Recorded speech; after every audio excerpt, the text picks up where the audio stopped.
in epoca romana, abbiamo fatto un passo in avanti nella storia del nostro territorio.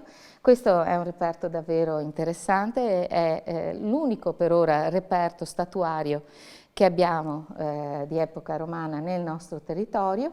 È una Diana, un'Artemide, è molto interessante perché la qualità intanto della lavorazione è una qualità molto alta. Il marmo stesso è un marmo, anche questo un marmo di qualità, parte la testa che invece probabilmente è un'aggiunta successiva che è stata posta in seguito.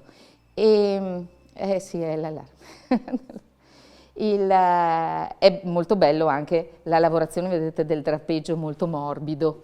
Siamo intorno al I secolo d.C., quindi in piena epoca romana, e questa è stata trovata vicino al Montello, quindi alla base del Montello. Altro reperto estremamente interessante di epoca romana ce l'abbiamo alle nostre spalle ed è questo toro. Ancora una volta ritorna alla lavorazione dei metalli, ancora una volta siamo in una situazione in bronzo, quindi il metallo è il bronzo, ed è un elemento molto importante. Adesso pare che facesse parte dell'arredo interno della casa, che fosse parte di una porta, ma è anche interessante questa somiglianza un po' con quello che poteva essere Api egiziano, questo dio che aveva appunto la sua rappresentazione in forma di toro. Anche qua una lavorazione molto raffinata e molto bella. I luoghi più importanti per i ritrovamenti siamo appunto a Posmon e poi Santa Maria in Colle. Oggetti straordinari ma soprattutto molto belle sono le lavorazioni dei vetri che vediamo su questa vetrina. Ripeto, Santa Maria in Colle, la località qui di Montebelluna, siamo intorno al I secolo d.C. e abbiamo questi diversi vetri, vasi, ciotole. In particolare molto interessante è quel vasetto che vedete là in fondo, che è un vasetto in vetro spruzzato molto particolare. Ma vi mostro anche un'altra chicca, se posso. È un vetro molto particolare, è piccolo ma speciale, è un balsamario. Un balsamario, questo è stato trovato in via Cimamandria, siamo vicino a Posmon, siamo in località Posmon, e vedete il balsamario è molto piccolo, interessante è che è lavorato con foglia d'oro all'interno ed è integro.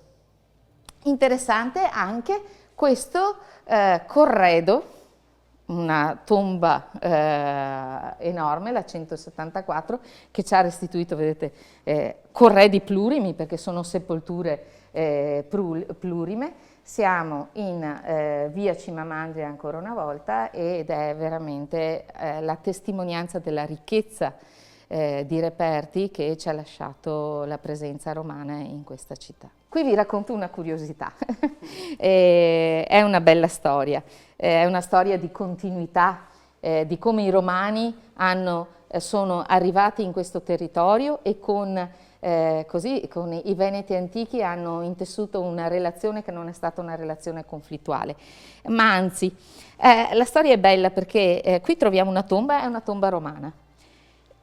Quella che vediamo qui è una spada che è stata defunzionalizzata e che è stata inserita all'interno della tomba, come corredo della tomba. Quello che è interessante è che la spada è veneto antica. Insomma, è la spada dell'antenato del defunto e quindi ci racconta anche questa sorta di legame, no, che era mantenuto nei confronti dei propri antenati, anche se in realtà in quel momento non erano romani, ma facevano parte comunque di una comunità del territorio che poi ha portato, tant'è che spesso troviamo anche nei vasi delle tombe la doppia scrittura in lingua venetica e in romano.